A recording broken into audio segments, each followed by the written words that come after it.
Yes sir, loud and clear. Okay, thank you so much. तो सभी को good morning. जैसे कि राजेश जी ने बताया, मेरा नाम अक्षत वर्मा है और मैं इंदौर से बात कर रहा हूँ। दोस्तों, इस कॉल पे आप सभी का बहुत बहुत स्वागत है। मॉर्निंग एजुकेशन जो है, ये कल्चर है, ये Recording in progress.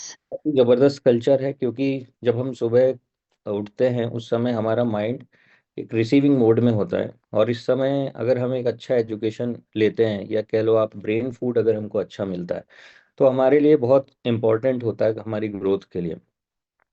सो दोस्तों, आज जैसा कि आज हम बात करने वाले हैं कुछ इम्पोर्टेंट टॉपिक्स पे। मैं थोड़ा सा अपने बारे में बता देता हूँ कि मेरा जो एक्सपीरियंस है नेटवर्क मार्केटिंग का, वो करीबन लगभग 20-25 साल का है। वो इसलिए कह सकता हूँ क्योंकि एज ए स्टूडेंट मेरी शुरुआत हुई थी इस इंडस्ट्री में, और वो समय था जब टेक्नोलॉजीज नहीं होती थी।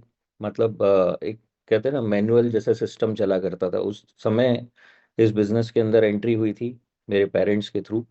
और मैं ब्लेस्ड हूँ, या मैं लकी अपने आप को मानता हूँ कि मैं ऐसे लोगों के साथ एसोसिएट हो पाया, ये जो इंडस्ट्री के अंदर पायनियर्स हैं, और उन उन कोचेस से या उन लीडर्स से मुझे सीखने का मौका मिला, जिनका नाम पूरी दुनिया आज बहुत रिस्पेक्ट के साथ लेती है। तो एक ऐसा दौर भी देखा जहाँ पे बहुत मेहनत करना पड़ती थी, बट उसके बाद भी बहुत ज़्यादा इनकम नहीं होती थी। और आज जो ट्रांसफॉर्मेशन है इंडस्ट्री का, वो इतना ज़बरदस्त है कि आज थोड़ा सा आप काम करते हैं टेक्नोलॉजीज के साथ, और आप आज इतना मतलब बहुत ही बढ़िया पैसा बना सकते हैं, अपनी लाइफस्टाइल को बहुत जल्दी अपग्रेड कर सकते हैं। बट कुछ ऐसी चीज़ें होती हैं, कहते हैं ना, बेसिक्स आर बेसिक्स। जैसे कि एक घर बनता है, तो घर बनता है, उसके लिए नींव बहुत इंपॉर्टेंट होती है, उसके लिए जो बिल्डिंग ब्लॉक्स होते हैं वो बहुत इंपॉर्टेंट होते हैं। अगर उसमें कुछ कमी रह जाए तो कभी ना कभी कोई चैलेंज आने पे चीज़ें धराशायी हो जाती है, राइट। तो यहाँ पे भी अगर हम इस बिजनेस को एक प्रोफेशन की तरह लेके चलेंगे, हम इस तरह से काम करेंगे कि हाँ, मैं एक प्रोफेशन को बिल्ड कर रहा हूँ, राइट, तो डेफिनेटली हम एक बड़ी सक्सेस हासिल कर सकते हैं। पर जनरली ये होता है कि इस इंडस्ट्री को या इस तरह के प्रोजेक्ट्स को लोग गेट रिच क्विक स्कीम की तरह देखते हैं। लोगों को लगता है कि यार बहुत जल्दी पैसा आ जाएगा, बहुत कुछ सीखने की ज़रूरत नहीं है, या फिर उनका कुछ और एक्सपीरियंस होता है जिसको वो अप्लाई करते हैं, थोड़ी सक्सेस मिल जाती है, उनको लगता है कि yes, this is the right way. But कहीं ना कहीं ये बिजनेस टेक जो नॉर्मल ट्रेडिशनल बिजनेस है उनसे थोड़ा सा अलग बिजनेस है। तो उसको बिल्ड करने का तरीका भी डेफिनेटली अलग होता है। पैसे कितने कमा लिए, या आज हमारे पास कितनी इनकम आ गई, आज कितनी आईडी लग गई, ये एक पार्ट है। बट यही सक्सेस नहीं है इस बिजनेस के अंदर, राइट। तो इस बिजनेस में लोग क्यों आते हैं, आप सभी जानते हैं। लोग आते हैं कि एक पैसिव इनकम बने, एक ऑन गोइंग इनकम बने, एक ऐसा सिस्टम क्रिएट हो जहाँ पे आप एक समय के बाद अगर अपने बिजनेस में एक्टिव नहीं भी रहते, तो भी आपको पैसा आता रहे। ये सबसे इंपॉर्टेंट बात होती है इस इंडस्ट्री के, जो सबसे ज्यादा अट्रैक्ट करती है लोगों को, राइट। तो दोस्तों, कुछ चीज़ें मैं आपके साथ शेयर करना चाहूँगा। आप चाहें तो नोट कर सकते हैं या याद रख सकते हैं, वो आपकी चॉइस है। बट कहा जाता है कि मतलब जो बुद्धिमान लोग होते हैं वो कहते हैं कि भाई, समझदार व्यक्ति वो है जिसके पास पेन और पेपर होता है, राइट। जो अपने आइडियाज़ को अगर सोचता भी है तो पेन और पेपर के ऊपर सोचता है। तो अगर आपके पास पेन और पेपर है, आप नोट करते हैं, तो डेफिनेटली आप शायद अपने आप को काफ़ी एक नेक्स्ट लेवल पे लेके जा रहे हैं। तो मैं स्क्रीन शेयर करना चाहूँगा।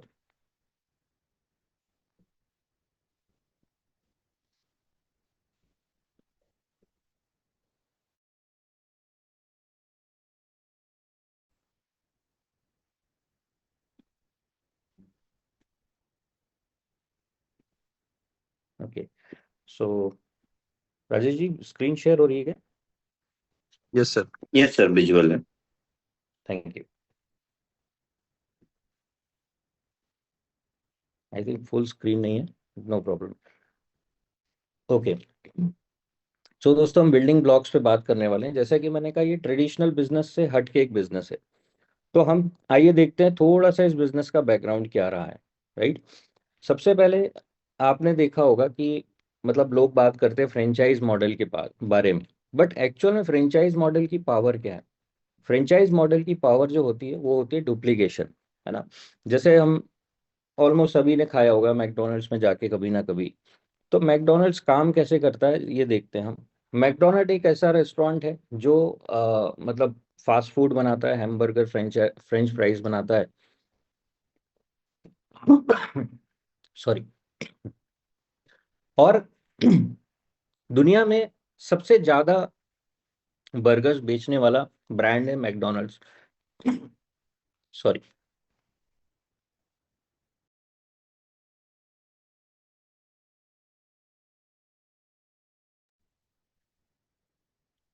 सॉरी। तो ऐसा नहीं है कि मैकडोनल्ड्स दुनिया में सबसे बढ़िया हैमबर्गर बनाता है या सबसे बढ़िया फ्रेंच फ्राइज बनाता है, बट बेचता सबसे ज्यादा है। क्यों? क्योंकि उसने एक कॉन्सेप्ट बिल्ड किया, उसने एक सिस्टम बिल्ड किया।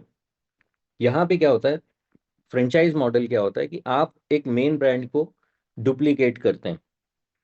जैसे कि मैकडोनल्ड्स में आप देख रहे हैं, प्रोडक्ट्स बनाना, सप्लाई करना, कॉन्ट्रैक्ट आपके साथ बनाना, बिजनेस के रिकॉर्ड्स मेंटेन करना, ये सारे काम हमेशा मैकडोनल्ड्स करता है एज अ कंपनी।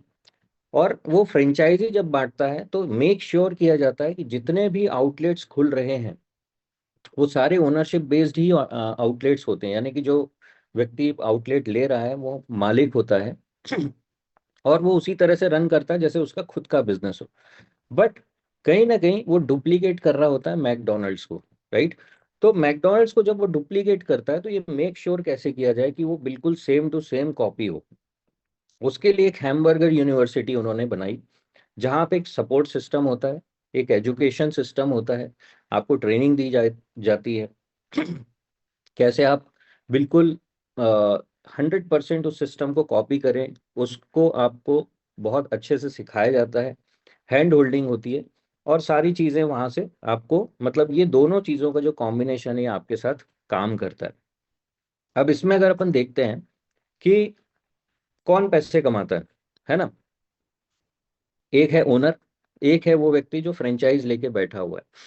तो अगर मैं आपसे पूछता हूँ कि दोनों में से ज्यादा पैसे कौन कमाता है, तो क्या आप बता सकते हैं कि मैकडोनल्ड्स का ओनर या फिर जिन्होंने फ्रेंचाइजी ली है? अगर आपको लगता है ओनर ज्यादा कमाता है तो एक टाइप कीजिए, अगर आपको लगता है कि जिन्होंने फ्रेंचाइजी ली है वो ज्यादा कमाते हैं, तो आप दो टाइप कर सकते हैं। मैं देखना चाहता हूँ कि आप लोग इस इंडस्ट्री में ऑलरेडी काम कर रहे हैं, तो आप लोग समझते तो होंगे ये सारी चीजें। I think chat box on नहीं है शायद। ओके ओपन है सर, ओपन करिए अभी। Okay okay okay, right. तो काफी सारे लोग दो लिख रहे हैं, काफी सारे लोग एक लिख रहे हैं। ओके, जो भी आपका ओपिनियन है वो सही है, बट मैं आपको थोड़ा सा फैक्ट्स पे बात करना चाहूंगा, थैंक यू सो मच। कि देखिए, यहाँ पे जो ओनर है ना, और जो जो लोग फ्रेंचाइजी लेके बैठे हैं उसमें क्या फर्क है। जो फ्रेंचाइजी होल्डर से पहले उनकी बात करते हैं, उनके पास एक शॉप है, वो मैकडोनल्ड सिस्टम को कॉपी करते हैं, वो उनके प्रोडक्ट्स को बेचते हैं। बट उनके साथ एक लिमिटेशन है कि वो जितने घंटे शॉप खोलते हैं उतने घंटे ही उनका बिजनेस रन होता है ना। अगर किसी दिन वो शॉप ओपन नहीं कर पाते तो उनकी 1 रुपए की भी इनकम नहीं होने वाली है ना। तो एक टाइम की लिमिटेशन है, मैन पावर की लिमिटेशन है, और इनकम की लिमिटेशन है। अब हम समझते हैं ऊपर वाले व्यक्ति के बारे में। आज 25,000 आउटलेट्स हैं। 25,000 आउटलेट्स का मैन पावर कितना होता है हम ये देखते हैं कि अगर एक व्यक्ति 10 घंटे आउटलेट खोल रहा है, यानी कि एक मैकडोनल्ड अगर 10 घंटे वर्क कर रहा है, तो 2.5 लाख घंटे पर डे उस पूरे सिस्टम में काम हो रहा होता है। 2.5 लाख घंटे आप अगर कंपेयर करेंगे, ऐसे देखने में आपको शायद समझ में नहीं आएगा, बट आप कंपेयर करेंगे तो एक आम व्यक्ति पूरी जिंदगी में 1,20,000 घंटे ही जॉब करता है। यानी कि जो पूरी जिंदगी में एक व्यक्ति जॉब कर रहा है उतना काम उस मैकडोनल्ड्स के पूरे सिस्टम में हो रहा है सिर्फ एक दिन में, उससे भी कहीं ज्यादा, यानी कि ऑलमोस्ट डबल, राइट। अब जब डबल काम हो रहा है तो उसने लिमिटेशन ब्रेक कर दी टाइम और मैन पावर की। तो हम देखते हैं इनकम कितनी हो रही है उसकी।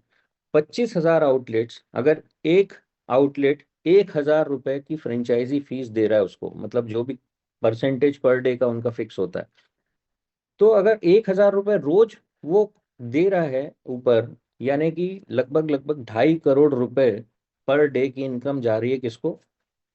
मिस्टर रे क्रॉक को, जो ओनर थे मैकडोनल्ड्स के, जिन्होंने फ्रेंचाइज कॉन्सेप्ट स्टार्ट किया था। अब आप सोचो 2.5 करोड़ रुपए पर डे। आज अगर 5-10 रेस्टोरेंट खुल खुल नहीं पाए किसी भी वजह से, तो उनकी इनकम पे कितना फर्क पड़ेगा। बट जो रेस्टोरेंट खोल नहीं पाया व्यक्ति, उसकी इनकम तो जीरो हो गई उस दिन, बट रे क्रॉक की इनकम पे कोई फर्क नहीं पड़ रहा है। तो दोस्तों ये है पावर डुप्लीकेशन की, ये पावर है फ्रेंचाइजी की। अब ये सवाल आता है कि कॉन्सेप्ट बहुत अच्छा था, बट हर आदमी उसको अडॉप्ट नहीं कर सकता था। एक आम आदमी कैसे करे, क्योंकि लाखों करोड़ों रुपए लगते हैं फ्रेंचाइज बिजनेस स्टार्ट करने में। अगर आप फ्रेंचाइज बांटना चाहते हैं तो कई सालों का एक्सपीरियंस लगेगा, कई साल आपको स्टेब्लिश होने में लगते हैं, राइट।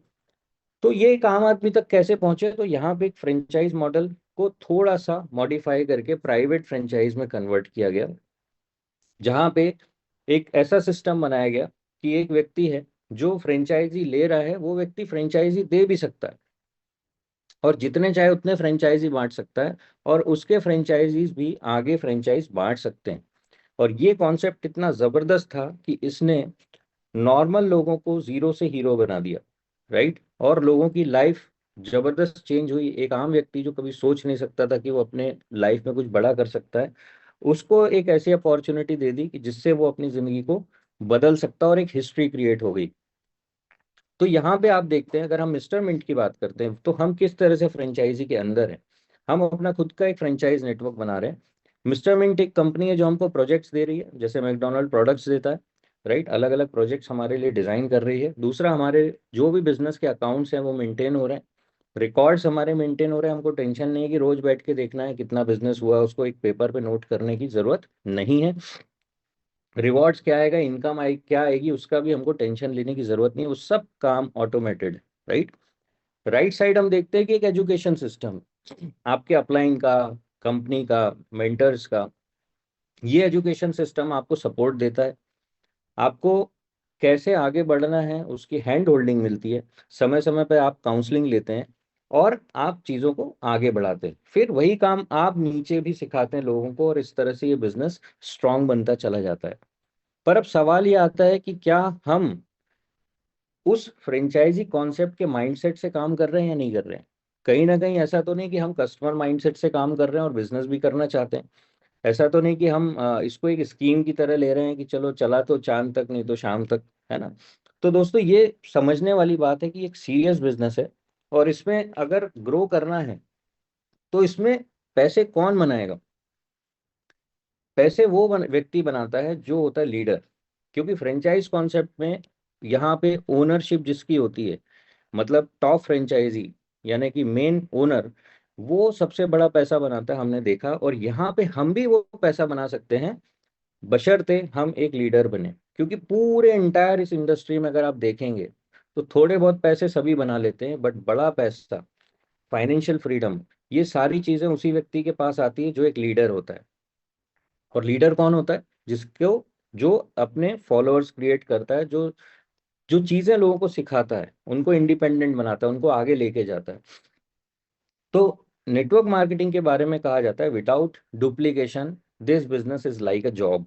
मतलब अगर आपकी टीम में डुप्लीकेशन नहीं हो रहा है और आपको पैसा आ रहा है, तो वो पैसा जॉब की तरह है कि जब तक आप काम करेंगे तो पैसा आएगा, काम नहीं करेंगे तो पैसा नहीं आएगा।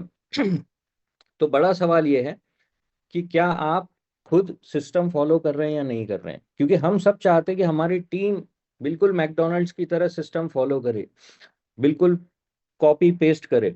बट हम कहीं ना कहीं ओरिजिनल हमारी जो कॉपी है ना, जैसे राइट में आप देख रहे हैं फोटोकॉपी मशीन है। तो फोटोकॉपी मशीन से एक अच्छी फोटोकॉपी निकालना है तो उसके लिए सबसे पहली शर्त क्या है? सबसे पहली शर्त यह है कि ओरिजिनल कॉपी अच्छी होना चाहिए। अगर ओरिजिनल कॉपी धुंधली है, राइट, अगर ब्लर है या फिर वो उसमें कुछ ना कुछ प्रॉब्लम है, तो डेफिनेटली जो कॉपी निकलेगी, फोटो कॉपी निकलेगी, वो कॉपी सही हो ही नहीं सकती। तो यहाँ पे भी ये समझना है कि हमें पहले ओरिजिनल कॉपी बनना है, हमें ओनरशिप लेना है, हमें मालिक बनना है। अगर हम मालिक हैं तभी तो वो चीज़ हम नीचे किसी को दे पाएंगे, है ना। क्योंकि जो चीज़ हमारे पास होती है वही दे सकते हैं।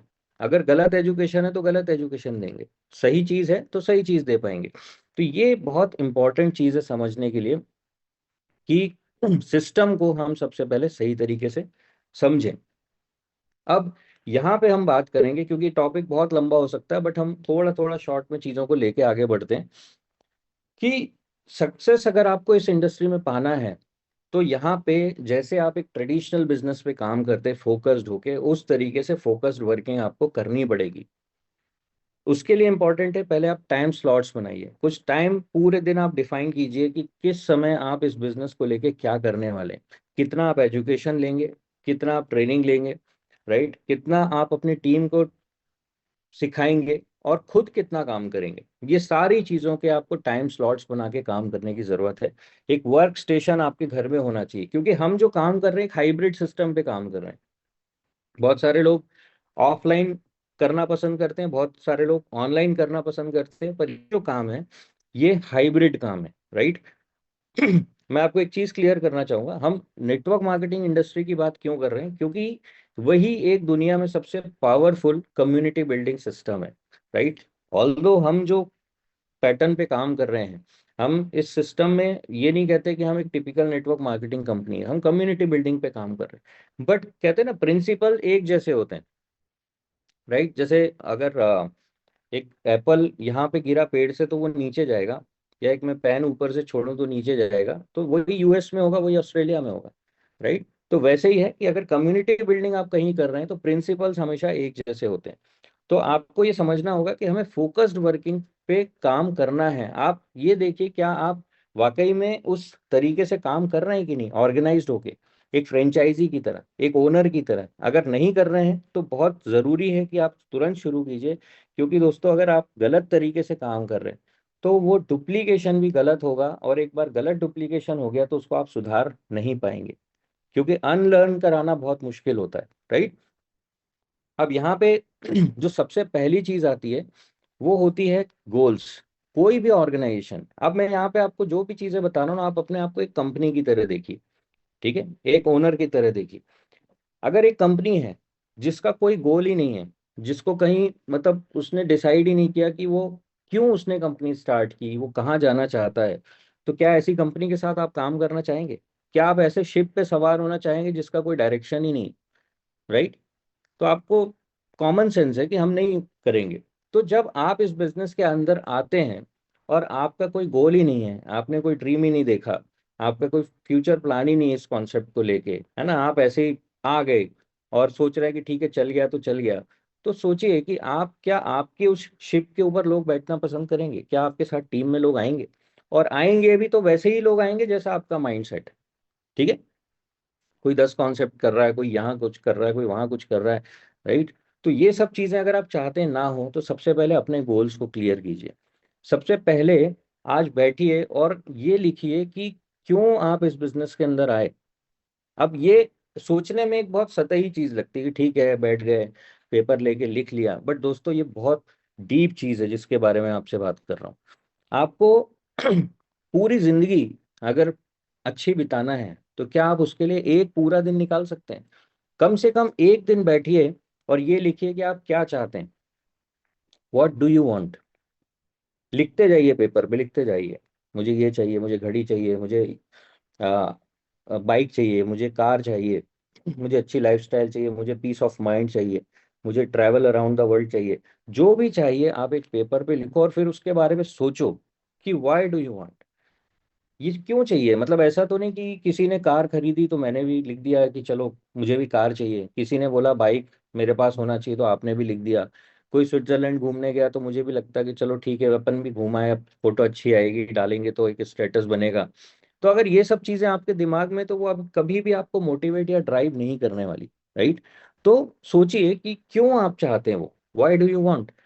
बहुत गहराई से सोचने की जरूरत है। जब आपको अंदर से कोई आंसर मिलेगा ना तो वो ड्रीम आपके लिए काम करेगा। वो फायर जो कहते हैं ना, इनसाइड आउट अप्रोच होना चाहिए, आउटसाइड इन से काम नहीं होता। बाहर से मोटिवेशन मिलता है थोड़े टाइम के लिए, बट अंदर से आपको ड्राइव कौन करेगा? आपका रियल गोल, है ना।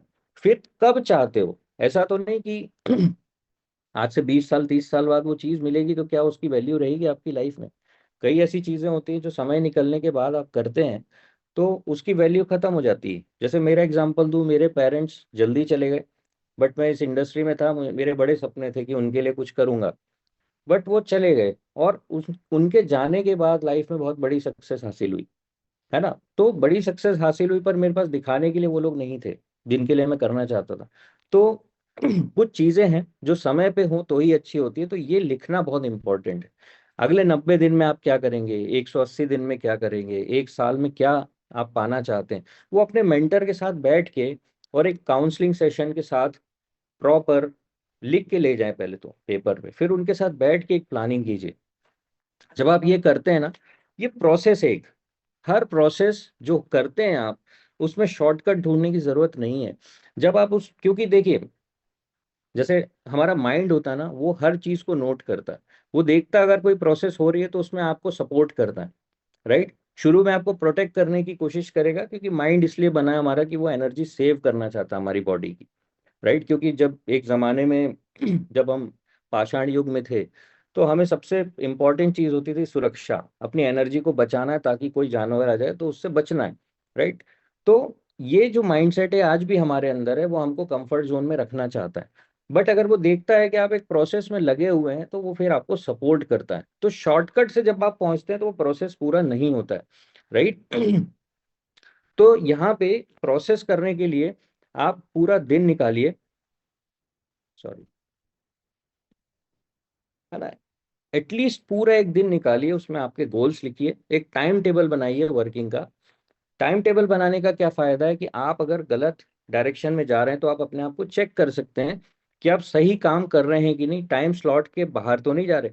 धीरे धीरे धीरे वो आपकी एक हैबिट बन जाएगी, और इससे आपके सबकॉन्शियस माइंड को सिग्नल मिलेगा कि आप एक डिसिप्लिन्ड व्यक्ति हैं, और आपको सेंस ऑफ अचीवमेंट भी फील होगा, और वही आपको आगे भी लेके जाएगा।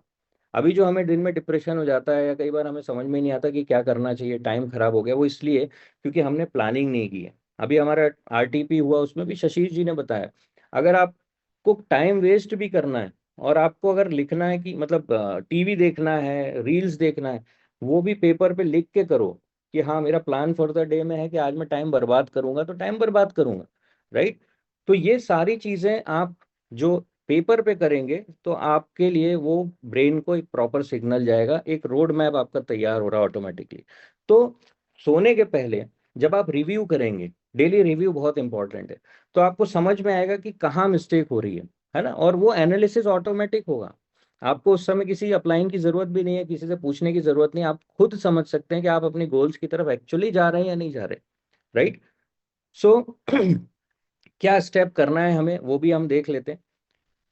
सारी चीजें इंपॉर्टेंट है दोस्तों। सबसे पहले जैसे कि हमारे बिजनेस का पहली चीज है, हम हेल्थ प्रोजेक्ट में है ना, तो हमें पैसा कैसे आता है, हमारे स्टेप्स करने से। तो ये क्या हम 100% फॉलो कर रहे हैं, क्या हम वॉक पे निकल रहे हैं, क्या हम योग कर रहे हैं, या हम अदर फिटनेस एक्टिविटी कर रहे हैं।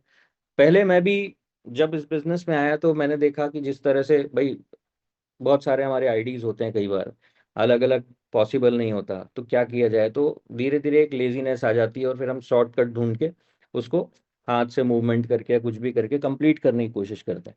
बट जब से ये चीज मुझे समझ में आई कि जो हम कह रहे हैं और जो हम कर रहे हैं उसमें अंतर है, और अगर हम कुछ और कर रहे हैं तो वो चीज हम लोगों को उनके दिमाग तक नहीं पहुंचा पाएंगे, वो लोग उस चीज को एक्सेप्ट नहीं करेंगे। और मुझे लोग कहते थे कि यार कैसे पॉसिबल है रोज वॉक करना, कैसे स्टेप्स हो पाएंगे।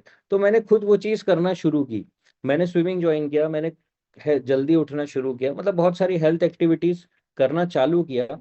तो अब मेरे अंदर एक कॉन्फिडेंस है, अगर कोई बोलता है कि यार ये पॉसिबल नहीं है तो मैं कह सकता हूँ कि बिल्कुल पॉसिबल है, और आप करके 100% अपनी हेल्थ भी अच्छी कर सकते हो और यहाँ से पैसा बना सकते हो। वो कन्विक्शन इस बिजनेस के अंदर तभी आता है जब आप उस चीज़ को फॉलो करते हैं।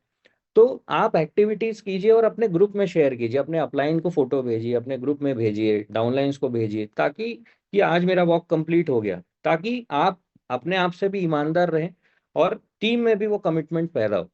तो ये स्टेप जो है दिखता छोटा है बट बहुत बड़ा स्टेप है। नेक्स्ट है लर्न द प्रोसेस। अब जब आपको काम करना है तो ऐसा तो है नहीं कि किसी भी डायरेक्शन में आप चले जाएंगे, है ना। प्रोसेस कैसे भाई, आज आपको मतलब अगर कुआं खोदना है और पानी आपको मालूम है कि 100 फीट पे निकलेगा एग्जाम्पल, तो क्या एक एक दो दो फीट के 100 गड्ढे खोदने से काम हो जाएगा? नहीं होगा। है ना। तो आपको सही प्रोसेस के साथ जाना पड़ेगा, एक ही जगह पे उसको कॉन्सेंट्रेट होके काम करना पड़ेगा। तो आप यहाँ पे सबसे पहले सीखिए कि ये काम होता कैसे, है ना। उसके लिए सबसे अच्छा तरीका है कि डेली और वीकली जो भी आपके ऑनलाइन ऑफलाइन सेशन हो रहे हैं या इवेंट्स हो रहे हैं जहां आपके अपलाइन आपको अटेंड करने के लिए कह रहे हैं, उसको सीरियसली अटेंड कीजिए। एक डायरी आपके पास होना चाहिए। आज मेरे पास पता नहीं कितनी डायरियां भरी हुई हैं, पुरानी डायरीज निकाल के जब मैं उनको पढ़ता हूँ तो मुझे एक नई चीज सीखने मिलती है, क्योंकि मैंने उस समय नोट्स बनाए थे। और मुझे वो इवेंट और सेमिनार याद आ जाता है कि यार मैंने मतलब वो पूरा एक सिस्टम जो घट रही थी घटनाएं वो सारी रिकॉल हो जाती है। तो ये बहुत इंपॉर्टेंट है। अगर आप नोट्स बनाते हैं रोज और उसको आप दोबारा पढ़ते हैं, जैसे अभी आरटीपी हुआ, बहुत सारे लोगों ने उसको दोबारा नहीं पढ़ा होगा, है ना। बट मैंने आके घर पे फिर से उसको पढ़ा, मैंने अपनी वाइफ को भी बताया, क्यों कि उससे मेरा रिवीजन हुआ, कुछ टीम के लोगों को बताया। तो क्या आप ये कर रहे हैं? अगर नहीं कर रहे हैं तो करना बहुत इंपॉर्टेंट है दोस्तों। शुरू कीजिए नोट्स बनाना, डेली इवेंट्स अटेंड करना, एक नए एक एक्साइटमेंट के साथ आइए मीटिंग में, ये सोच के कि यार कुछ ना कुछ सीखने को मिलेगा। जब हमने स्टार्ट किया था नेटवर्क मार्केटिंग में, तो जो जब मीटिंग के लिए निकलते तो एक अंदर अलग एक्साइटमेंट होता था कि यार कुछ नया सीखने जा रहे हैं। और बिल्कुल बच्चों की तरह एक एक लाइन नोट्स बनाते थे, और कहीं ना कहीं उसका फायदा आज तक लाइफ में मिल रहा है। तो नोट्स बनाइए, इवेंट्स अटेंड कीजिए, ट्रेनिंग्स ऑनलाइन ऑफलाइन जो फ्री में मिल रही है कम से कम वो तो आप सारे अटेंड करो, फिर पेड वाली भी करना है, राइट।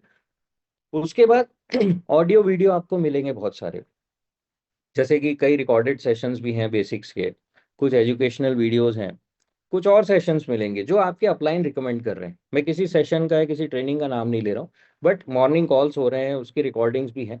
तो बेसिक्स के या फिर एडवांस लेवल के या जो भी आपके अपलाइन रिकमेंड कर रहे हैं वो सारे ट्रेनिंग सेशंस अटेंड कीजिए। क्योंकि एक माइंडसेट जो होता है ना वो दोस्तों सबसे इंपॉर्टेंट होता है। हर चीज माइंडसेट है। मतलब बारिश होती है, एक व्यक्ति दुखी हो जाता है, एक व्यक्ति खुश हो जाता है, एक व्यक्ति उसमें प्रॉब्लम देखता है, एक व्यक्ति अपॉर्चुनिटी देखता है। तो सेम चीज हमारे पास डेली रोज इस बिजनेस के अंदर आती है। किसी दिन हम डिप्रेस होते हैं, किसी दिन हम एक्साइटेड होते हैं, कोई कंपनी का ट्रिप आता है तो पहले एक्साइटेड हो जाते हैं, फिर दुखी हो जाते हैं कि यार ये अचीव कैसे होगा, है ना। तो ये इसलिए हो रहा है क्योंकि हम अपने माइंडसेट को कंट्रोल नहीं कर पा रहे। एक सही माइंडसेट ही आपको लाइफ में सक्सेस दिला सकता है। जब आपका माइंडसेट सही होता है उसको बोलते हैं ग्रोथ माइंडसेट, है ना। तो वो आपको एक डिजर्विंग कैंडिडेट बनाता है। आप एक ओनर है, फिर से ओनर की तरह सोचिए। एक व्यक्ति आया आपके पास और जॉब के लिए, और आपको बात कर करके समझ में आता है कि यार ये नेगेटिव ज्यादा सोचता है, तो क्या आप उसको अपनी कंपनी में रखेंगे? आपको समझ में आ जाएगा डिजर्विंग नहीं है। एक बंदा आता है जो उससे बात करके आपको लगता है कि यार ये चैलेंज को स्वीकार करता है और चैलेंजेस को ओवरकम करता है, राइट, इसका माइंडसेट सही है यार, कॉन्फिडेंट है, तो आप 100% चाहेंगे कि वो व्यक्ति आपके कंपनी को ज्वाइन करे, सैलरी भी आप उसको ज्यादा देना प्रेफर करेंगे, राइट।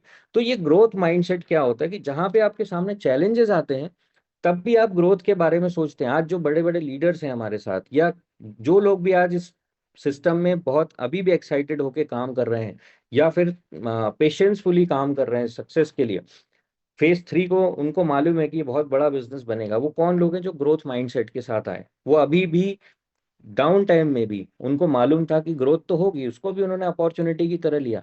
अभी एक व्यक्ति से इंट्रोड्यूस कराया हमारे अपलाइन ने, उन्होंने इस चैलेंज वाले टाइम में भी 100 लोगों का नेटवर्क बनाया, और उनका कहना है कि अभी कुछ दिनों के अंदर उनकी डेली कैपिंग लगना शुरू हो जाएगी। तो उस व्यक्ति का ग्रोथ माइंडसेट था तभी वो कर पाया। उसी जगह बड़े बड़े जो बहुत पैसा बना के बैठे हुए लोग हैं, वो लोग डिप्रेस होके बैठे हुए थे कि यार कुछ नहीं हो पाएगा, पता नहीं चलेगा नहीं चलेगा क्या होगा, मतलब अनसर्टेनिटी आ गई उनके दिमाग में। तो यहाँ पे ग्रोथ माइंडसेट बहुत इंपॉर्टेंट है। उसके लिए आप जो भी प्रोसेस हम बात कर रहे हैं वो सब अगर आप फॉलो कर रहे हैं, अपने आप को पुश कर रहे हैं, एक नेक्स्ट लेवल पे रोज लेके जा रहे हैं, तो डेफिनेटली आप एक अच्छा माइंडसेट डेवलप कर पाएंगे। कोई चैलेंजेस जैसे मैंने बताया कि हर एक जो भी चैलेंजेस आ रहे हैं उसको एक लर्निंग की तरह लीजिए। अभी जैसे चैलेंजेस आए तो आपको पता चल जाना चाहिए कि हमसे क्या गलतियां हुई। डेफिनेटली हमसे गलतियां हुई होंगी जिनकी वजह से ही आज जो भी चैलेंजेस हमारे सामने आ रहे हैं, तो वो आ रहे। हमको कई बार फील होता है कि थोड़े समय पहले अगर हम बैकग्राउंड में मतलब फ्लैशबैक में चले जाएं, तो ये चीज अगर करेक्ट कर देता मैं तो शायद ये चैलेंज आज सामने नहीं आता। तो ये हम अपने आप को एनालाइज करने का समय है, और ऐसे समय में एनालाइज करके ही आप और बेटर बन जाते हैं, और लगातार सीख के अपने आप को इम्प्रूव करके डेवलप करके आप नेक्स्ट लेवल पे जाने के लिए अपने आप को तैयार करते हैं। ये होता है ग्रोथ माइंडसेट। अब बात आती है अपने आप को चेंज करने की। तो दोस्तों, दो तरह से हम अपने आप को चेंज कर सकते हैं, क्योंकि बदलाव दुनिया में एक ऐसी चीज है जो लगातार हो रहा है, और जहां बदलाव नहीं होता वहां पे चीजें खत्म हो जाती हैं। और ऐसा एग्जाम्पल आपने बहुत बार सुना होगा कि डायनासोर इसलिए खत्म हो गए क्योंकि उन्होंने अपने आप को टेम्परेचर के साथ चेंज नहीं किया। जो वेदर बदल रहा था, दुनिया बदल रही थी, उसके साथ उन्होंने अपने आप को चेंज नहीं किया। तो बिजनेस के अंदर भी जब आप आए, और अब आपको पता है कि डुप्लीकेशन का बिजनेस है, लोगों को इन्फ्लुएंस करने का बिजनेस है, राइट, तो हमें अपने आप को चेंज करना पड़ेगा। तो चेंज सिर्फ एक्सटर्नल नहीं होता है, सबसे पहले जो शिफ्ट होता है वो इनसाइड होता है, जो मैं शुरू से बात कर रहा हूँ, है ना। जो राइट थॉट प्रोसेस की बात की, राइट माइंडसेट की बात की, आपके एटीट्यूड किस तरह से होना चाहिए, आपके पास स्किल्स क्या क्या हैं। अगर आपसे बात, आपको कॉन्फिडेंस नहीं है तो आप कॉन्फिडेंस डेवलप करना सीखिए। अगर आपको लगता है कि यार मैं लोगों को प्रभावित नहीं कर पा रहा, तो बोलने का तरीका सीखिए, अपने बुक्स पढ़िए, है ना, कुछ अच्छी बुक समरीज सुनिए, प्रैक्टिस कीजिए मिरर के सामने अपने आप को इम्प्रूव करने के लिए, सेल्फ टॉक्स कीजिए, सेल्फ टॉक लिखिए, राइट, अपने बिहेवियर को थोड़ा सा इम्प्रूव कीजिए। तो ये सब चीजें एक कॉन्शियस लेवल पे होना चाहिए, सोच के साथ कि नहीं मुझे अपने आप को बदलना है ना। और अपने आप को बदलना नहीं, अपने आप को इम्प्रूव करना है एक्चुअली, राइट। तो पेपर पे लिखिए, जैसे मैंने कहा ना, हर चीज पेपर पे होना चाहिए, तो पेपर पे लिखिए कि मुझे क्या क्या बदलना है। अब उसमें लिखिए कि बदलने के लिए क्या प्रोसेस करना है, कि मुझे मिरर के सामने सेल्फ टॉक करना है, रोज एक पेज लिखना है। जो भी चीजें आप कर सकते हैं वो सब पेपर पे प्लान कीजिए, राइट, और उसको फॉलो करना है। फिर वही जो हमने टाइम स्लॉट बनाया है, जो फोकस्ड वर्किंग करना है हमको उसके अंदर। फिर एक्सटर्नल चेंज क्या होता है, अच्छे दिखिए, ड्रेस कोड आपका बढ़िया होना चाहिए, चेहरे पे स्माइल होना चाहिए। फिजियोलॉजी बहुत इंपॉर्टेंट है ना। आपका जिस तरह की फिजियोलॉजी होती है वैसे ही हमारी साइकोलॉजी हो जाती है। किस तरह से आप खड़े हैं, आपका वॉक कैसा है, टॉक कैसा है। आप थोड़े अच्छे वॉच पहनिए, थोड़ा इन्वेस्टमेंट कीजिए खुद के ऊपर, अच्छे शूज पहनिए, उससे ऑटोमेटिकली आपका कॉन्फिडेंस बढ़ जाता है। क्योंकि लोग जो है ना, वो कभी भी कॉन्सेप्ट को ज्वाइन नहीं करते। अगर आप जैसे पहले थे आज भी उसी तरीके से घूम रहे हैं, आपका बात करने का लहजा नहीं बदला, आपकी पर्सनालिटी में कोई चेंज नहीं आया, तो लोग आपके साथ कभी भी ज्वाइन नहीं करेंगे। वो बोलेंगे ठीक है देखते हैं, पर शायद किसी और के साथ ज्वाइन हो जाएंगे। तो आपके अंदर जो बदलाव आ रहा है, ट्रांसफॉर्मेशन आ रहा है ना, उसको देख के लोग आपके साथ ज्वाइन होते हैं। तो यहाँ पे बहुत सारी बुक्स हैं जो मैं रिकमेंड करता हूँ, और मतलब मेरी फेवरेट बुक्स रही है, ये पढ़ सकते हैं आप। और इसके अलावा भी बहुत सारी बुक्स हैं, राइट। तो आप अपने अपलाइन से पूछ सकते हैं कौन सी बुक्स मैं पढूं जिससे मुझे सफलता मिलेगी या मेरी सोच बदलेगी। तो वो बुक आपको रिकमेंड करेंगे और आप उसको खरीद के पढ़िए। रोज एक हैबिट बनाइए कि सोने के पहले कम से कम 30 मिनट बुक पढ़ना है, और उसके अंदर अंडरलाइन करना है या फिर हाईलाइट करना है उसको, पॉइंट्स को, राइट। और थोड़ी देर उसके बाद 5 मिनट सोचिए कि आपने क्या पढ़ा, है ना, उसको लॉक कीजिए ब्रेन के अंदर। तभी आपका इंटरनल ट्रांसफॉर्मेशन क्रिएट हो जाएगा। फिर अब आता है बात एक्शन का, कि हमें करना क्या है, जाके फील्ड में क्या काम करना है। तो सबसे पहली चीज आती है कि हमें लोगों तक ये अपॉर्चुनिटी पहुंचाना है, लोगों को बताना है कि भाई तुम भी अपनी लाइफ चेंज कर सकते हो, तू भी मेरा फ्रेंचाइजी बन सकता है, और तू भी आगे फ्रेंचाइजी बांट सकता है ना। तो हम ओनरशिप बांट रहे हैं। तो उसके लिए हमें उस माइंडसेट के साथ बैठना है और एक लिस्ट बनाना है, क्योंकि लिस्ट हमारा रॉ मटेरियल है। हमें यह देखना है कि हम कितने ज्यादा से ज्यादा लोगों के नाम लिख सकते हैं। कभी भी प्री जज नहीं करना है कि यार ये बंदा मोटा है, पतला है, गरीब है, अमीर है, इसको जरूरत ही नहीं है, इसको तो बहुत ज्यादा जरूरत है। मतलब हर चीज में क्या होगा कि आपका दिमाग ही क्वेश्चंस खड़े करेगा। तो बेटर ये है कि लिस्ट बनाने बैठ जाएं और नाम लिखते जाएं, ब्रेन को सोचने का मौका नहीं देना है। आप जितनी बड़ी लिस्ट बना सकते हो उतनी बड़ी लिस्ट बनाएं, क्योंकि लोगों को जब आप प्री जज करते हैं तो आप अपना ही नुकसान कर रहे होते हैं, है ना। तो आप लगातार जितने नाम लिख सकते हैं वो लिखते जाइए, क्योंकि उससे दो चीजें होंगी, एक तो आपके पास रॉ मटेरियल होगा, दूसरा जब आपके पास बड़ी लिस्ट होगी तो आपके अंदर एक कॉन्फिडेंस होगा। अगर 10 लोगों ने मना कर दिया और 500 लोगों की लिस्ट है, तो आपको मालूम है कि यार अभी तो कोई कुछ खास काम हुआ ही नहीं, अभी तो बहुत बड़ी लिस्ट पड़ी हुई है मेरे पास, है ना। तो प्रॉपर तरीके से उसकी भी एक डायरी बनाइए। मोबाइल फोन के ऊपर लिस्ट नहीं होना चाहिए, क्योंकि मोबाइल में अगर मान लो कोई दिक्कत आ गई तो फिर आपका डेटा कहाँ जाएगा, है ना। तो वो डेटा जो है वो पेपर के ऊपर होना चाहिए। और जब आप अपनी फोकस्ड वर्किंग वाली डेस्क पे बैठते हैं, है ना, आपके वर्क स्टेशन पे बैठते हैं, तो आपके सामने वो लिस्ट होना चाहिए कि मेरे सामने, मतलब कि मैं किस किस को कॉल करूंगा। फिर उसमें से आप दूसरी डायरी में लिख सकते हैं कि आज ये 10 लोग हैं, इन 10 लोगों को मैं कॉल करने वाला हूँ। ठीक है। तो यहाँ पे तरीका है ये मतलब एक वो दिया हुआ है फॉर्मेट, आप उसके ऊपर लिस्ट बना सकते हैं। नेक्स्ट हम चलते हैं, उसके बाद सेकेंड चीज आती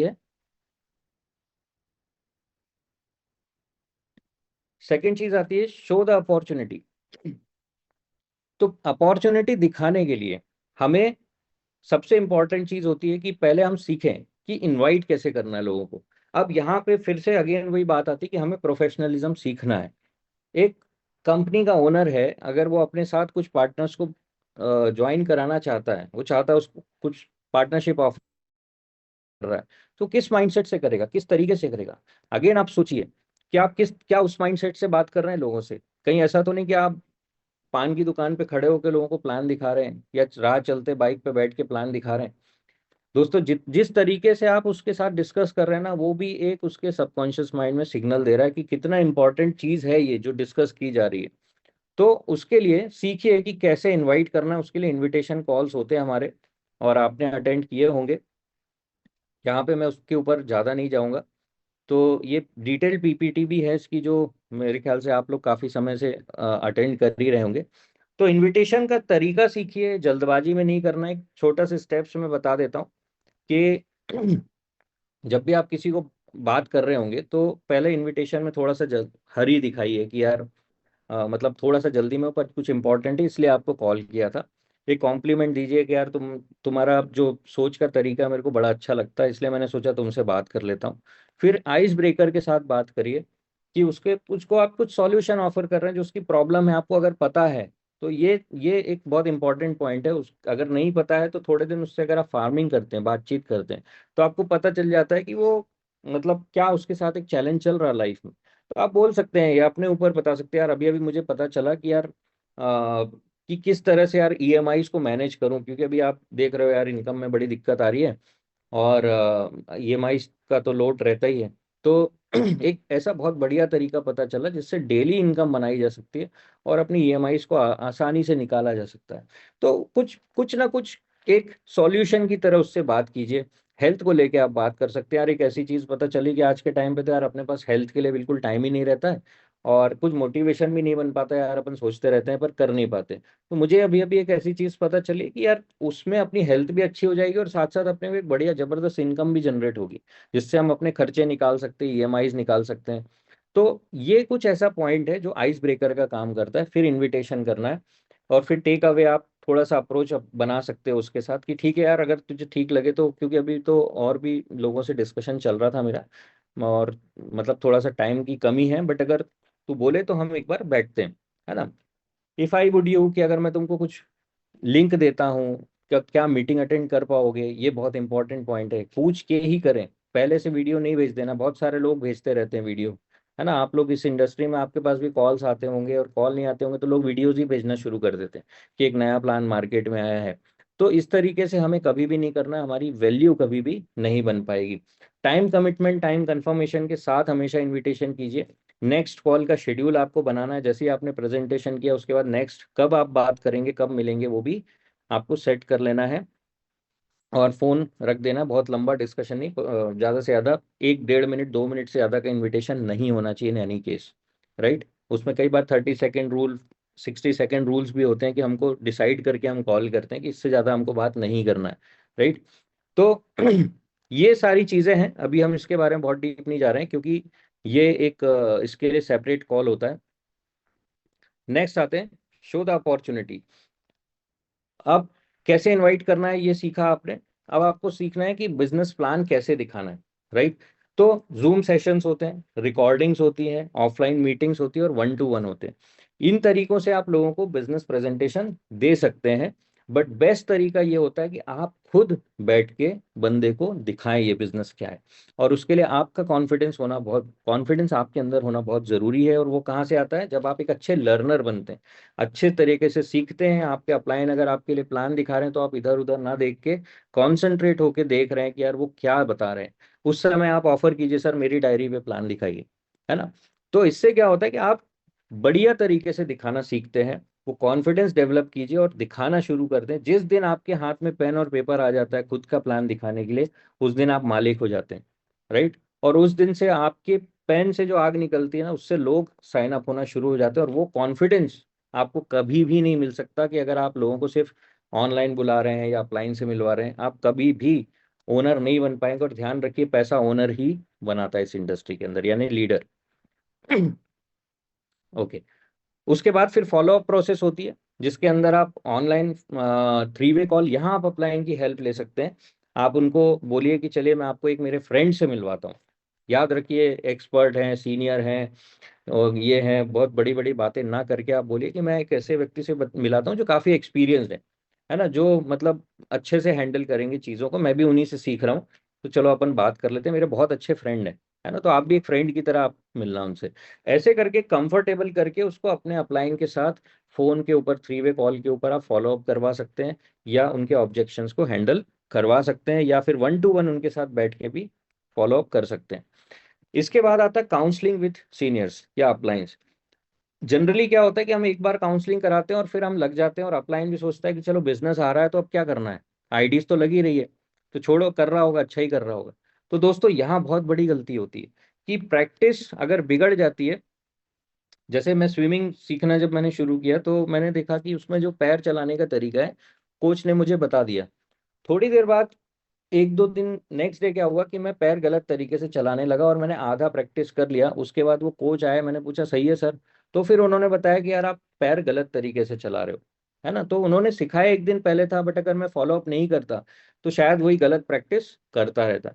तो यही चीज होती है कि जब हम बिजनेस में आगे बढ़ रहे होते हैं तो हमारे साथ धीरे धीरे कुछ ना कुछ हम मॉडिफिकेशन कर देते हैं अपने हिसाब से, और कहीं ना कहीं गलतियां होने लगती है और हमको समझ में नहीं आता गलती क्यों हो रही है। तो यहाँ पे वीकली बेसिस पे और मंथली बेसिस पे अपलाइन के साथ, मेंटर्स के साथ आपको काउंसलिंग कराना है। उसके लिए स्पेशली टाइम लीजिए, उनके साथ बैठिए और पूछिए कि कहाँ गलती हो रही है और क्या आगे करना है, राइट।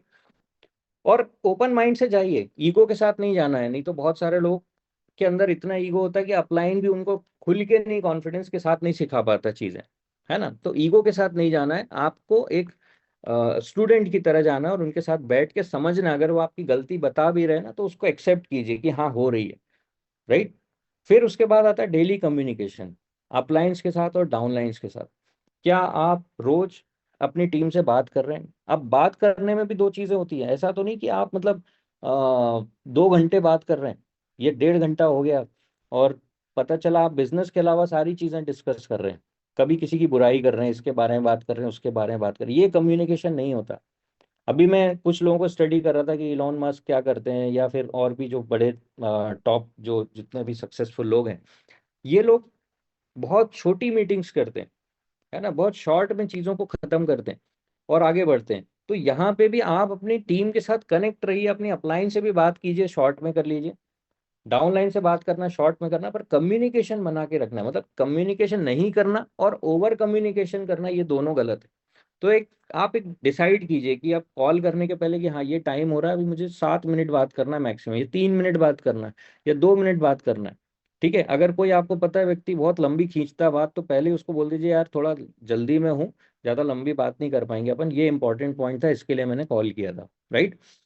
तो ये करना है। सीनियर्स को बताइए कि आपका प्लान फॉर द डे क्या है ना। जैसे मैंने बात की, बहुत इंपॉर्टेंट चीज होती है कि रोज आप क्या करेंगे वो आपका नोट किया हुआ होना चाहिए। नहीं तो अगेन आप रैंडमली फिर इधर उधर भागेंगे। जैसे फुटबॉल खेलने आप गए, गोल पोस्ट ही नहीं है, अब आप फुटबॉल मार रहे हैं इधर से उधर, लात मारते जा रहे हैं, टाइम निकल रहा है, आपको लग रहा है कुछ कर रहा हूं मैं, बट एक्चुअल में आप कुछ नहीं कर रहे हैं, टाइम वेस्ट कर रहे हैं। So plan for the day आपका होना चाहिए, और वो time for plan for the day जो है वो अपने अपलाइन के साथ शेयर कीजिए। अपनी टीम को भी आप शेयर कर सकते हैं कि देखो मेरा प्लान फॉर द डे ये है। उससे एक सही डुप्लीकेशन क्रिएट होता है टीम के अंदर। Okay, discuss with your team about their plans and concern, जो भी उनके चैलेंजेस उसको सुनिए और उनको सॉल्यूशन दीजिए। फिर आता अकाउंटेबिलिटी, जो आपने टाइम दिया है, मतलब अकाउंटेबल का क्या मतलब है कि जवाबदेही। आपकी सक्सेस के लिए अकाउंटेबल कौन है? आप खुद। देखिए दुनिया में बहुत सारे लोग सक्सेस होते हैं, बहुत सारे लोग फेल होते हैं। कभी लोग बोलते हैं कि मैंने उसको सक्सेस बना दिया, है ना, कोई ये हालांकि कभी नहीं कहता मेरी वजह से वो फेलियर हो गया। वो फेल आदमी बोलता है मैं उसकी वजह से फेल हो गया। और जो आदमी सक्सेस हो जाता है उसके लिए लोग कहते हैं कि मेरी वजह से वो सक्सेसफुल हो गया। बट दोस्तों, कोई भी व्यक्ति किसी की सफलता या असफलता के लिए जिम्मेदार नहीं होता है। सिर्फ एक ही व्यक्ति जिम्मेदार होता है, वो है आप खुद। अगर फेल हुए, आप खुद हुए। आपका अगर आज कुछ लोगों ने पैसा इन्वेस्ट किया होगा, आज चैलेंजेस आ रहे हैं कि यार पैसा कम, मतलब टोकन की वैल्यू डाउन हो गई, उसके लिए भी जिम्मेदार आप हैं। हो सकता है कुछ लोगों को बुरा लगे, बट जिम्मेदार क्यों आप हैं? क्योंकि आपने सही तरीके से कॉन्सेप्ट को नहीं समझा। आपने ये नहीं समझा कि ये वॉलेटाइल मार्केट है। क्रिप्टो मार्केट में हर जगह पूरी दुनिया में गूगल सर्च कीजिए, डिस्क्लेमर होता है कि अगर आप इसमें इन्वेस्ट कर रहे हैं तो कभी भी उधार लेके इन्वेस्टमेंट नहीं करना है। ठीक है, आपको क्रेडिट कार्ड से इन्वेस्टमेंट नहीं करना है। पर लोगों ने किया तो वो लोग परेशान हैं। तो ये क्यों है? क्योंकि अकाउंटेबिलिटी आपने अपनी नहीं समझी। आपका पैसा आपने ये नहीं समझा मैं कहाँ लगा रहा हूँ और किस चीज में लगा रहा हूँ। तो एजुकेशन आपने नहीं लिया। आपने बोला अरे तुम हो ना, जैसे सामने वाला व्यक्ति बोलता है कि यार थोड़ा समझ लो मीटिंग में, अरे नहीं नहीं तुम समझा देना सब, राइट। तो आप किसी और के ऊपर आप जवाबदारी डाल रहे हो, right. So accountability is very important, कि समय की, मतलब आपने किसी को टाइम दिया तो उस टाइम की कीमत करिए, है ना। कई बार अपलायंस क्या करते हैं, टीम को इकट्ठा कर लेंगे, फिर डिस्कशन हो रहा है 4 घंटे 5 घंटे, मीटिंग का मुद्दा क्या था वो पता ही नहीं है। तो हमेशा टाइम की कद्र कीजिए, अपनी भी दूसरों की भी। अकाउंटेबल फॉर मनी, पैसे का लेन देन हमेशा चीजों को बनाता और बिगाड़ता है। बिगाड़ता ही है, अगर मतलब लेन देन अगर पेंडिंग किया आपने तो छोटे छोटे जो हिसाब किताब है ना, वो उसको हमेशा क्लियर कीजिए, अकाउंटेबल रहिए उसके लिए। उन चीजों से लोगों के मन में बात घर कर जाती है। वो बोलेंगे नहीं पर उनके दिमाग में वही चीज आपकी इमेज को खराब कर रही है, आपको पता नहीं चल रहा है। तो किसी के भी साथ आप पूछ लीजिए ना, अगर आपको लग रहा है कि यार शायद पता नहीं इसके साथ कुछ लेन देन तो नहीं, एक हैबिट बना लो। आप टीम से बात करो और जो भी आपके डायरेक्ट लीडर्स हैं अपलाइन, उनसे पूछो सर कुछ हिसाब बाकी तो नहीं।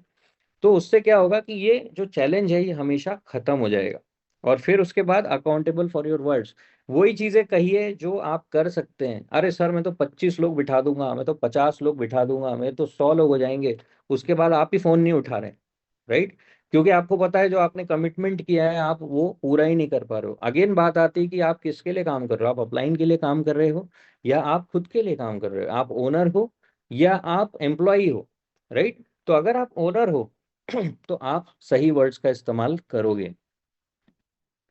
बी टीचेबल, हमेशा ऐसे व्यक्ति बने कि स्टूडेंट अच्छे बने, क्योंकि जब आप अच्छे स्टूडेंट बनेंगे तभी आप एक अच्छे टीचर बनेंगे। लर्नेबल का मतलब क्या है कि आप सीखने योग्य बने। टीचेबल मतलब आपको सिखाया जा सके और फिर वो चीज डुप्लीकेट करना है हमें, क्योंकि जो आप सीखोगे, मैंने कहा ना, जो आपके पास है वही आप दे पाएंगे। तो जब आप अच्छा सीखते हैं, अपने आप को अच्छा स्टूडेंट बनाते हैं, ये सारी चीजें ईमानदारी से करते हैं, पेन और पेपर के साथ करते हैं, प्लानिंग के साथ करते हैं, फिर आप एक अच्छे टीचर बनते हैं और वही चीज आप सिखाते हैं। फिर आप एक अच्छे लीडर बन जाते हैं, क्योंकि आपने एक अच्छे लीडर को फॉलो किया, आपने एक राइट प्रोसेस को फॉलो किया। और जब राइट प्रोसेस फॉलो होती है तो डेफिनेटली डुप्लीकेशन हमेशा सही होता है। फिर लास्ट में जल्दी से हम थोड़ा कुछ रूल्स के बारे में बात कर लेते हैं, जो मैंने देखा है कि ओवरलुक्ड है। सबसे ज्यादा जो चैलेंज मैंने देखा इस पूरे मिस्टर मिंट सिस्टम में, मैं माफी चाहूंगा ये बोलने के लिए, पर मैंने जो सबसे ज्यादा मिस्टेक होते हुए देखी है वो है कार्डिनल रूल्स का ब्रेक होना। आप देखिए कि यही जो एक रूल्स हैं नेटवर्क मार्केटिंग में, इस रूल को बहुत ज्यादा फोकस किया जाता है, पर मैं कभी किसी लीडर को इस बारे में बात करते नहीं देखता हूँ। I am so sorry. इसकी वजह से बड़े बड़े बड़े बिजनेस खत्म हो गए दोस्तों, है ना। तो क्या है वो रूल्स? कभी भी नेगेटिव, कोई सा भी नेगेटिव, आपको लगता है वो नेगेटिव नहीं है, बट अगर वो सामने वाले को ग्रोथ की तरफ नहीं ले जा रहा, कोई ऐसा मैसेज आप नहीं दे रहे जो ग्रोथ के लिए है, तो वो हमेशा वो नेगेटिव ही होगा। तो कभी भी अपने डाउन लाइन से और क्रॉस लाइन से, तो सबसे ज्यादा लोग, सबसे ज्यादा मैं देखता हूँ क्रॉस लाइन से डिस्कस करते नेगेटिव। तो डाउन लाइन और क्रॉस लाइन के साथ कभी भी कोई नेगेटिव शेयर मत करो। कोई अगर नेगेटिव चीज आपके दिमाग में आई तो अपलाइन से डिस्कस करो उसको, ठीक है ना। मतलब एक वो होता है ना स्वान, क्या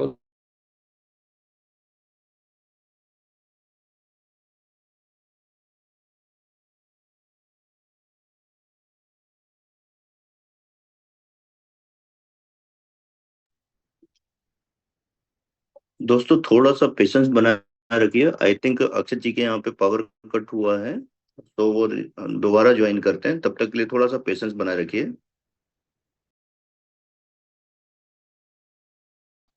राजेश जी, मेरी आवाज आ रही है? यस सर, आ रही है, प्लीज कंटिन्यू। कि मैं मोबाइल से कोशिश करता हूँ, यहाँ पे थोड़ा सा पावर कट हो गया था। हाँ, वही मुझे लगा कि पावर कट हुआ है। हाँ हाँ हाँ। तो तो जो मैं बात कर रहा था कि नेगेटिव कभी भी बात ना करें। और दूसरी चीज ये है कि क्रॉस लाइंस को बहुत सारे लोग अपॉर्चुनिटी की तरह देखते हैं कि यार मैं क्रॉस लाइन को कन्वर्ट कर लूं, है ना। तो दोस्तों ये सबसे बड़ी मिस्टेक है जो आप कर रहे हैं। कभी भी ये गलती नहीं करना है कि जो आपके क्रॉस लाइन है आप उसको साइड में ले जाते हैं और उसको बोलते हैं कि मेरे साथ आईडी बना ले। Right.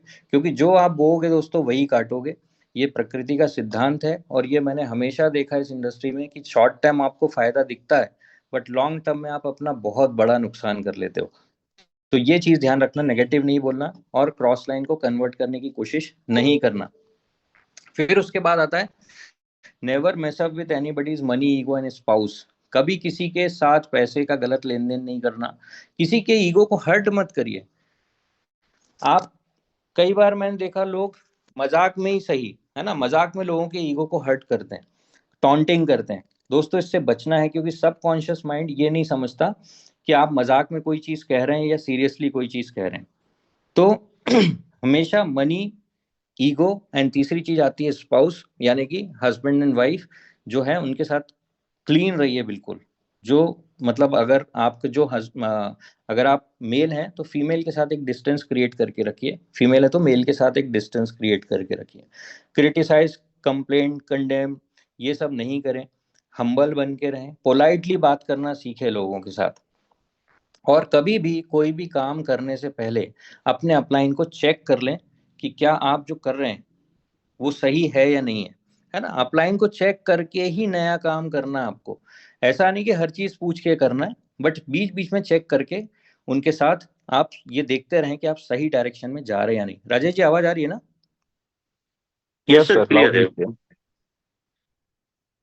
Thank you so much. और सरप्राइज नहीं देना कई बार, है ना। मतलब बहुत बार हम सोचते हैं कि यार अपलाइन को सीधे सरप्राइज दे देंगे। तो दोस्तों जो भी आप कर रहे हो ना उनको बता के करो।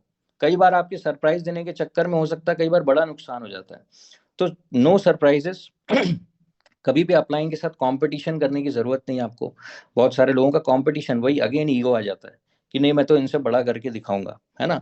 और आप कंपटीशन करने लग जाते हैं दोस्तों, कहीं ना कहीं आप फिर अगेन अपने लिए, अपने भविष्य के लिए कहीं ना कहीं गड्ढा ही खोद रहे हैं। सो ये कुछ कार्डिनल रूल्स हैं। अगर आप इनको फॉलो करेंगे, जैसे होता है ना गाड़ी में ब्रेक भी जरूरी है, तो वो ब्रेक की तरह ये कार्डिनल रूल्स होते हैं, या रियर व्यू मिरर होता है जिससे हम पीछे देख सकते हैं गाड़ी के मिस्टेक्स को। तो हमेशा इन चीजों को अगर आप फॉलो करेंगे तो आपके बिजनेस में एक मतलब सही डायरेक्शन में आपकी गाड़ी चलती रहेगी। और साथ ही साथ एक एडिफिकेशन एक चीज होती है। मतलब आपके जो अपलाइंस हैं, आपके मेंटर्स हैं, है ना, फाउंडर्स हैं कंपनी के या सिस्टम है, इनको हमेशा एडिफाई कीजिए दूसरों के सामने, इनकी हमेशा तारीफ कीजिए, इनकी अच्छी चीजें बताइए। ताकि कल को अगर आपको ऐसी कोई जरूरत पड़ती है कि यार मुझे इन अपलाइन की हेल्प की जरूरत है ना, या मेरे से टीम हैंडल नहीं हो रही, या कुछ चीजें मैं सिखाना चाह रहा हूँ बट मैं सिखा नहीं पा रहा हूँ, तो जब आप कहते हैं कि यार प्रमोद सर से मैं टाइम लेने वाला हूँ, कोशिश करता हूँ और मैं उनसे बात कराऊंगा आपकी, या आप कोई भी अपलाइन का नाम लेते हैं और अगर आपने उनको बराबर एडिफाई किया हुआ है, तो आप अगर उनका 5 मिनट भी ले लेते हैं और वो व्यक्ति 5 मिनट के लिए सेम चीज बता रहा है जो आप बताते थे, उसका इम्पैक्ट आपसे 10 गुना, 1000 गुना ज्यादा होगा, क्योंकि आपने सही एडिफिकेशन किया था। सो फ्रेंड्स, एडिफिकेशन बहुत इंपॉर्टेंट चीज है। अगर कार्डिनल रूल्स को फॉलो करेंगे, सही एडिफिकेशन करेंगे और साथ साथ राइट ओनरशिप के साथ आप इस बिजनेस के अंदर काम करेंगे, तो डेफिनेटली जो रियल फ्रेंचाइज ओनर होता है ना, उस तरीके का आप ऐसा लेगेसी क्रिएट करेंगे अपने फैमिली के लिए, जो पीढ़ी दर पीढ़ी वो वेल्थ आपकी टीम फैमिली को देने वाला है, क्योंकि यहाँ पे हमारे साथ हम ब्लेस्ड हैं कि एक ऐसा सिस्टम है जो क्रिप्टो स्पेस के अंदर एक ऐसी चीज बनाने जा रहा है जो शायद आज तक नहीं हुई, और ये हमारे पीढ़ी दर पीढ़ी हमारी लाइफ को सिक्योर्ड कर सकता है। बस जरूरत है कि प्रोफेशनलिज्म के साथ करें, उस चीज को समझें, वो ओनरशिप लें, अपने लाइफ की बागडोर अपने हाथ में लें, और डेफिनेटली हम कुछ ना कुछ बड़ा काम यहाँ पे करेंगे। एंड आई होप कि इतनी देर जो आपसे बात की उसमें कुछ ना कुछ पॉइंट्स ऐसे मिले होंगे, अगर आप पेपर पेन लेके बैठे थे तो भी, और नहीं लेके बैठे थे तो भी, शायद आपको कुछ अच्छी चीजें मिली होंगी जो आपके बिजनेस में आपको ग्रोथ करने में हेल्प करेंगी। So with this, thank you so much, काफी अच्छा लगा आपसे बात करके, पेशेंसफुली Recording आपने stopped. अटेंड किया। अभी भी 350 के आसपास लोग यहाँ पे हैं, मुझे बड़ी खुशी है आप लोगों ने ध्यानपूर्वक सुना। So thank you so much and wish you all the best and have a great day. Thank you so much. Thank you दोस्तों। चैट बॉक्स आप सभी के लिए ओपन है। आप आज के विचार रख सकते हैं कि आज का ये सेशन आपको कैसा लगा, और आगे भी क्या आप इसी तरीके के सेशंस की उम्मीद करते हैं, और इसमें क्या सीखने को मिला, वो सब चीजें आप इस चैट बॉक्स के माध्यम से मैसेज कर सकते हैं।